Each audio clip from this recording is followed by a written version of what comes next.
All right, we're here with head coach Jody Wright after the Racers season opener with ETSU as we head into their home opener with Southeastern Louisiana. We will open it up for any questions at this time. Coming out of week one, are you more encouraged by what you saw out of the team rather than discouraged? Yeah, there was a lot of good things to take from that game. Give East Tennessee State a lot of credit. Coach Healy and his staff did an amazing job. I think they're a really good football team. I expect them to probably win the SoCon this year.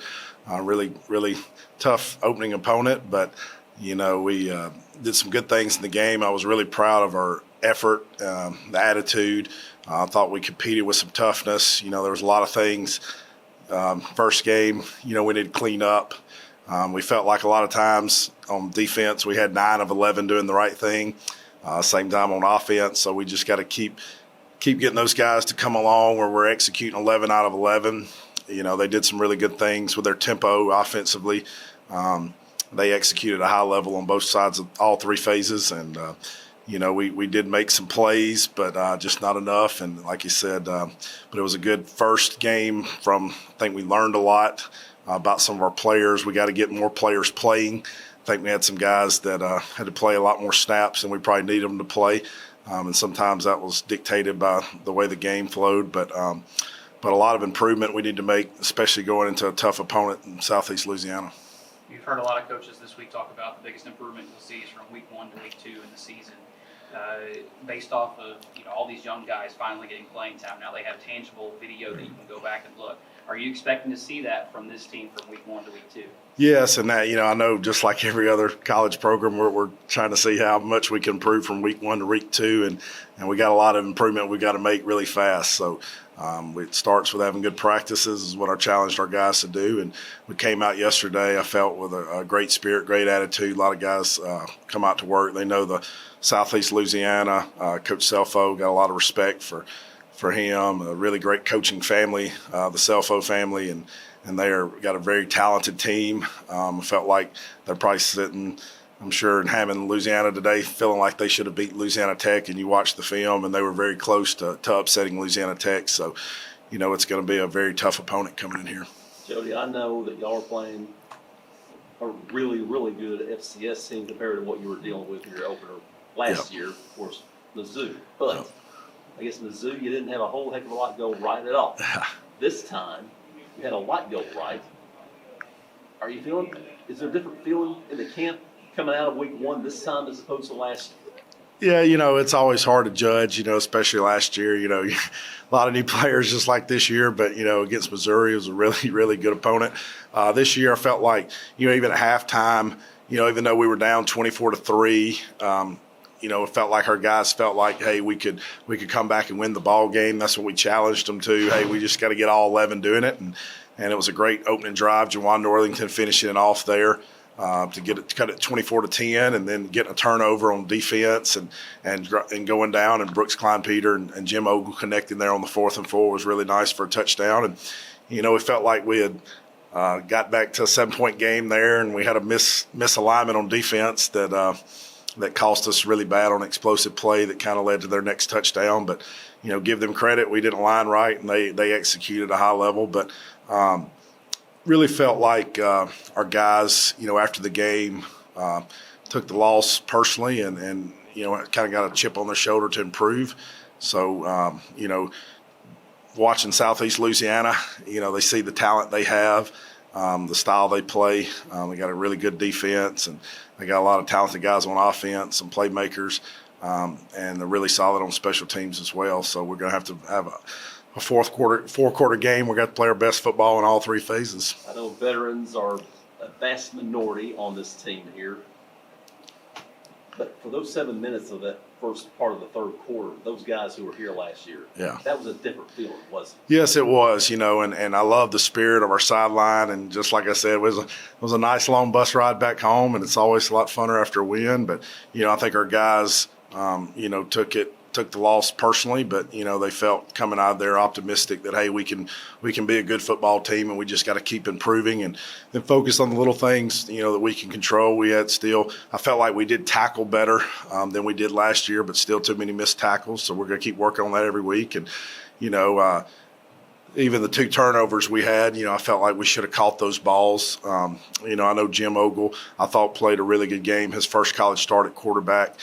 He had, it's probably about 4 or 5 plays he would like to have back that I think he'll keep improving on. The opening play of the game felt like we had a touchdown there. Overthrew it a little bit, but I was very pleased with the way Jim played. I think he was managed the game well, made some plays with his arm. And had a good spirit about him, and really excited about him and a couple other quarterbacks. Did you see Cannon's performance coming? Yeah, he's made a lot of plays in practice, and the young man, he's a tough guy, and we had a lot of guys that had missed a lot of practice going into that game, and Darius had to get an IV at halftime, and a lot of guys, Jaden Walker and some guys on defense that had to miss a couple first scrimmages and have been very limited of what they could practice for the first game. Anytime you go against a team that's tempo and guys probably aren't used to going 40, 50-plus plays, and some of them having to play 60, 70 plays is tough. And, so we got to keep getting guys in shape, game shape, to be able to play full games. And we also got to improve our depth where we got more guys that can play, where guys aren't having to play that many snaps. You spoke about the kind of mentality of the team after the loss. How much that in itself is completely different than what it was like around this program last year after a loss? Yeah, I think our coaches have done a great job, and just, the leaders on our team, of believing, hey, we can win. We're going out there every game expecting to win, and no matter what, we're gonna have adversity, and you gotta get back up and fight. And I think that was one thing I was impressed with on the sideline. We never had guys giving up. We didn't have guys pointing fingers. We didn't have guys questioning things. And I think they felt disappointed that they didn't execute at a high level, and took some of that personally. And that's on us as coaches as well to keep getting the most out of them where they can't execute it. But very pleased with the attitude we've come back and with this week, and a lot of good things to build on, like we said. But losing's never going to be acceptable here in this program, and at the end of the day, we came up short on the scoreboard, and so we got to keep finding ways to win. I know every game and every opponent's going to be different. You guys gave up over 400 yards on the ground. How much is that an emphasis this week defensively, and really on the offensive side too? You guys rushed for 60-something yards. Yeah. I mean, how much is getting that going on offense and also defensively shutting it down? A big emphasis. We know we've got to run the ball every week, and especially when you play quality opponents like Southeast Louisiana and the teams in our conference. It's a line of scrimmage game, and we've got to be able to run the ball and keep drives going. And most of the time when you do that, it's because you're staying ahead of the chains by running the ball and being able to convert some third and shorts and stuff. And usually that's by running the ball, and we got to stop the run. And like I said, we felt like sometimes we had the right calls, but we got to get it executed, and we got to get off blocks and find a way to get off the field on those third downs. But, gave up way too many yards rushing. So, we've got to keep cleaning that up. And Southeast Louisiana's got some really good running backs. Their quarterbacks can run the ball. They got really good tight ends, receivers. So,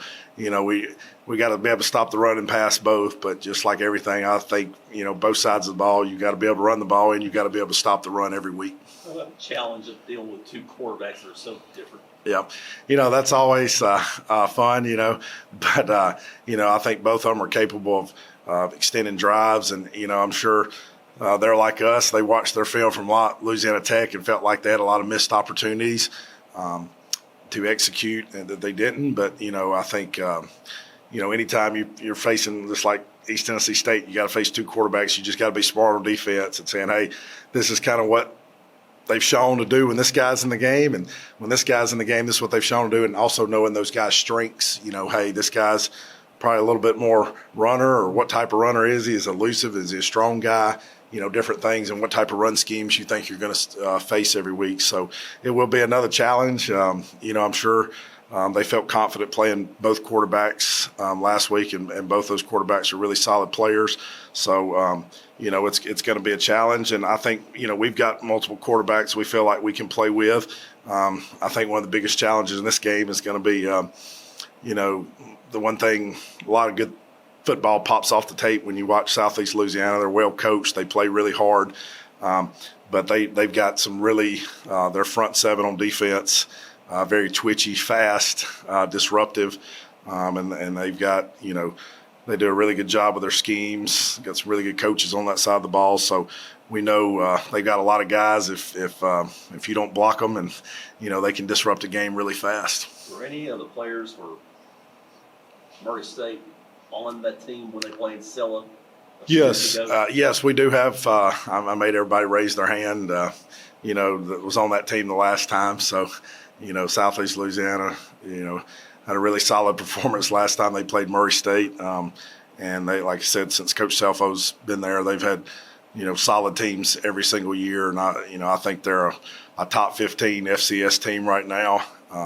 Watching their talent and the way they played against La Tech and them on tape last year as well. So we know it's going to be a really good challenge, and they've got a lot of older guys, some seniors, number 44, Joshua Randall, and Caleb Proctor, and their linebackers, Reno, and their nickel forward that are just, you notice they got a lot of guys that pop off the tape on defense, and same thing on offense. They got guys that they can get the ball to that can make things happen. But unlike back then, they're coming here, aren't they? Yeah, that's a big difference. Isn't it? You always, it's excited to be able to play here, our first home game, family weekend, expecting a big crowd, and, appreciate all the support in the community, and everything's been great around this football program since I've been the head coach here, and we're expecting a great crowd. I know our guys will be fired up to play in front of family members and a lot of the community, so we're going to need everybody there and be loud and be early because,